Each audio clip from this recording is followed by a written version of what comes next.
بسم اللہ الرحمن الرحیم نحمدہ ونصلی علی رسولہ الکریم اما بعد۔ اللہ تعالیٰ کا لاکھ لاکھ شکر ہے کہ ہم پچھلے 2 سالوں سے ساتھ طبیہ کالج کے حوالے سے طب نبوی کی خدمات سر انجام دے رہے ہیں۔ مختلف موضوعات پر ویڈیوز، آرٹیکل، کتب، مضامین ہماری ویب سائٹ طب فار آل پر شائع ہوتے ہیں۔ آج کا ہمارا موضوع ہے بے ہوشی۔ مریض ہوش میں رہے تو اس کی تشخیص بھی ہو سکتی ہے، علاج بھی ہو سکتا ہے، دوا دارو بھی ہو سکتا ہے۔ اگر بے ہوش ہو جائے، بالخصوص دوروں کے حساب سے کہ دورے پڑنے لگ جائیں، بے ہوش ہو جائے، چیخے مارے، مریض ایسے آ جائیں جن کے ہاتھ پاؤں اکڑ جاتے ہوں، منہ میں جاگ آ جاتی ہو، وقفے سے جھٹکے لگتے ہوں۔ بنیادی طور پر 2 وجوہات سے جھٹکے لگتے ہیں، ایک ہوتی ہے غشی، ایک ہوتی ہے بے ہوشی۔ اس بارے میں ہم آگے چل کر بات کریں گے، اگلی ویڈیو میں بتائیں گے۔ اس وقت ہم آپ کو 2 مریضوں کا حال بیان کرتے ہیں۔ ایک تو بچہ تھا جو سارے دن کھیلتا کودتا، بچوں کے ساتھ بھاگ دوڑ میں مصروف رہتا، کھاتا پیتا، کوئی ایسی بات نہیں تھی۔ وہ کہ اس کی دوسرے بچوں کی نسبت طبیعت کچھ مدھم تھی اور سستی تھی، لیکن بہرحال سارے دن وہ بچوں کے ساتھ نارمل زندگی گزارتا تھا۔ وہ جیسے ہی لیٹتا اسے دورہ پڑ جاتا، بڑی مصیبت تھی۔ اب جب بھی وہ لیٹتا، دن ہو بالخصوص رات ہو، تو لیٹتے ہی دورہ پڑ جاتا تھا۔ جب اس کی تشخیص کی گئی، جب اس کی نبض دیکھی گئی، اس کا قارورہ دیکھا گیا، حالات پوچھے گئے، مختلف قرائن اور مختلف شواہد اکٹھے کیے گئے اور مختلف زاویوں سے اس کا تجزیہ کیا گیا، تو پتہ چلا کہ یہ اعصابی عضلاتی ہے۔ اسی طریقے سے ایک بچی تھی جسے کئی مہینوں سے دورے پڑ رہے تھے۔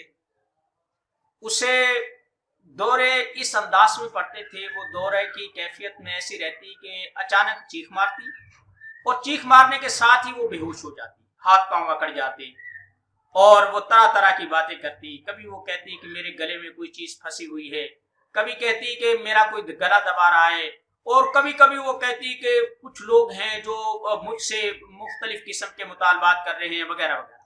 جب اس بچی کو دیکھا گیا، اس کی تشخیص کی گئی، تو معلوم ہوا کہ اسے کئی ماہ پہلے افارہ ہوا، گیس سر کو چڑھا، مختلف قسم کی دوائیں استعمال کی گئی، لخلخے سنگھائے گئے اور گنا کیا گیا۔ خیر افارہ تو ختم ہو گیا، لیکن دورے مستقل شروع ہو گئے۔ یہ دورے جو اعصابی علامات ہوتی ہے، عمومی طور پر یہ ٹھنڈ میں ہوتی ہیں، رات کے وقت ہوتی ہے۔ اعصابی مریضوں کا پیشاب بھی بستر پر نکل جاتا ہے، ان کے ہاتھ پاؤں بھی ٹھنڈے ہوتے ہیں، پنڈلیوں میں درد بھی ہوتا ہے۔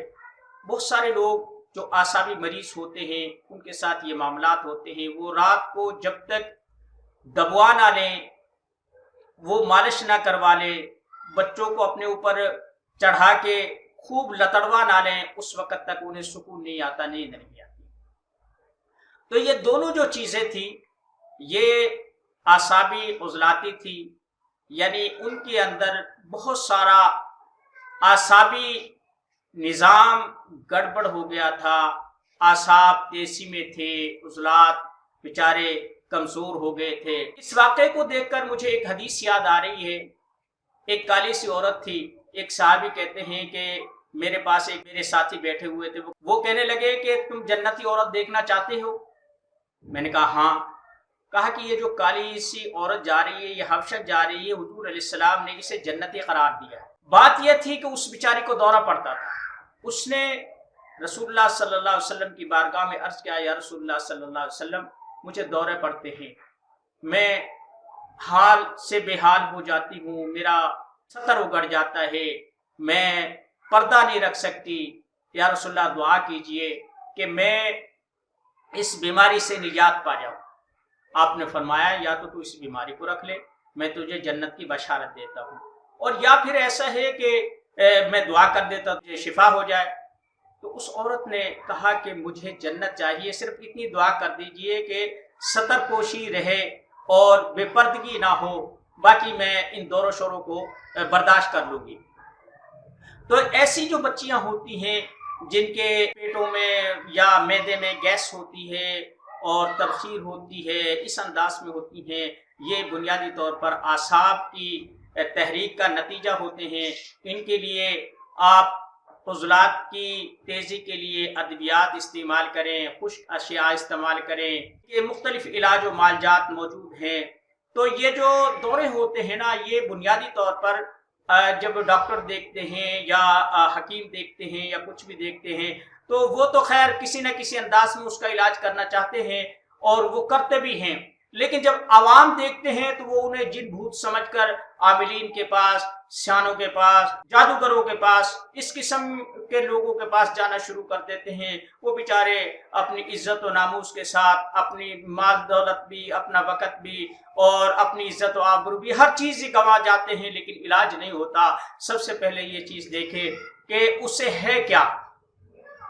میں اکثر یہ کہا کرتا ہوں کہ دیکھیں ہم دو چیزوں میں فرق نہیں کر پاتے، ایک روحانیت میں، ایک جسمانی۔ روحانیت کیا ہے؟ روحانیت کے جو اثرات ہوتے ہیں وہ بھی اسی وجود میں ہوتے ہیں۔ روح کس نے دیکھی ہے؟ روح تو کل روح من امر ربی ہے۔ اسے کون آدمی کنٹرول کر سکتا ہے، کون دبا سکتا ہے، کون قابو میں لا سکتا ہے؟ جتنے بھی امراض ہوتے ہیں وہ جسم میں ہی وارد ہوتے ہیں، جسم میں ہی ان کا اظہار ہوتا ہے اور جسم پر ہی ان کے علاج و معالجات کیے جاتے ہیں۔ تو اتنی سی گزارش ہے کہ اگر کوئی ایسی بات آئے، ایسے مریضوں کی آپ تشخیص کریں اور تشخیص کے بعد انہیں غذا، خوراک اور مناسب ادویات دیں۔ امید ہے کہ ان کے دورے ہٹ جائیں گے۔ پھر انشاءاللہ کسی وقت اس بارے میں بات ہوگی کہ ان دوروں کا علاج کیا ہے، کیونکہ ویڈیو بڑی ہو رہی ہے۔ ہم یہ چیز چاہتے ہیں کہ مختصر انداز میں ہم اپنی بات اگلوں تک پہنچائیں، لوگوں تک پہنچائیں، تاکہ کیونکہ لوگوں کے پاس بھی وقت نہیں ہوتا، نہ ہی سننے والوں کے پاس ہے، نہ دیکھنے والوں کے پاس ہے۔ میڈیا پر اتنا ہمہ ہمی ہے کہ ایک سے ایک چیز بڑھ کر آ رہی ہے۔ بس اتنی بات پر میں اکتفا کرتا ہوں۔ اگلی ویڈیو میں غشی اور بے ہوشی کے بارے میں بات کروں گا اور اس کا علاج آپ کو بتاؤں گا، اور یہ سلسلہ انشاءاللہ پورے رمضان چلے گا۔ وما علینا الا البلاغ۔